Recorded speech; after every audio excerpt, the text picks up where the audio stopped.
আজকাল কিছু কিছু মুসলমান আছে নামাজ পর্যন্ত জানে না। একটা লোক জীবনে নামাজ পড়েনি, তো শ্বশুর বাড়ি চলে গেছে শুক্রবারের দিন, তো ওর শালা বলছে এই বহুনু, আচ্ছা শালা বলে না কি বলে আপনাদের ভাষায়, কি বলে? খালা? হ্যাঁ তো জোরে বলুন, শালা।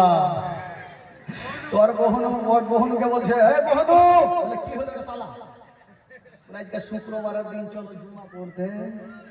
তো বহুনু বলছে কেমন জুম্মা? ই দেখেন কোন মুসলমান বলছে কেমন জুম্মা? তো শালা ভাবছে হাই রে আল্লাহ, কোন বহুনুকে বহিন দিয়েছে, ই নামাজি বুঝে না, জুম্মাই বুঝে না। আর আজকে যদি জুম্মা পড়তে না যায় তো গ্রামের মান সম্মান থাকবে না, যে কার সাথে বিয়ে দিয়েছে বহিনে দিয়ে জুম্মাটাই পড়তে আসলো না। তো বহুনুকে শিখাইছে, বহুনু তোমার হাতে ধরি পায়ে ধরি, তুমি আমার সঙ্গে চলো। বলে তোমার সাথে কি করবো? বলে আমার সাথে চলো ভাই, আমার পাশে দাঁড়িয়ে যেও আর নামাজ শুরু করিও, আমরা যেমন করবো আমাদের দেখে দেখে তুমিও করিও। বলে এরকম নামাজ? বলে হ্যাঁ, আগে শিখাইছে যে যেমন করবে তেমন তুমি করবে। চলে গেছে ভাই, আর গিয়ে দাঁড়িয়ে গেছে প্রথম কাতারে ইমাম সাহেবের পিছন। ইমাম সাহেবের মাত্র দুটা দাঁত বাইচে ছিল, সবই ভাঙে গেছে।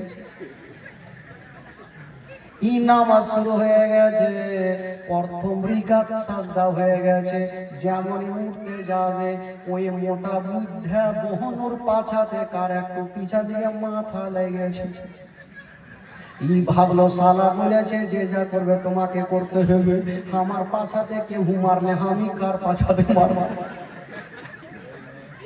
সামনে দেখছে দুই দাঁত বলা ইমাম, হয়তো ইয়াকে হুড়াইতে হবে, এমন ভাবে তুইলা ছাড়া মারলো ভাই, পড়ে গেল মুখের ভরে যে দুটা দাঁত ছিল ওই দুইটা ও গেল। ডান দিকে হুড়া মারছে, এই বহুনু, এই বহুনু কি করছো?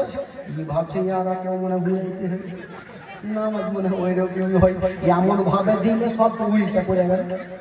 বাম দিকে হুড়া মারছে, রাগের কথা বলছে, ইমাম সাহেবের দাঁত ভাঙলো, ইয়ার ট্রেনের মতো পড়লো, তোরা মায়ের খোলে হুড়া মারছো। এরকম পাগলা দেশে আছে ভাই। আচ্ছা এখানে যারা বসে আছে, যারা সত্যিকারী আমার নবীকে ভালোবাসে, সত্যিকারী যারা নবীকে ভালোবাসে, একটু হাত তুলে দেখান তো ভাই।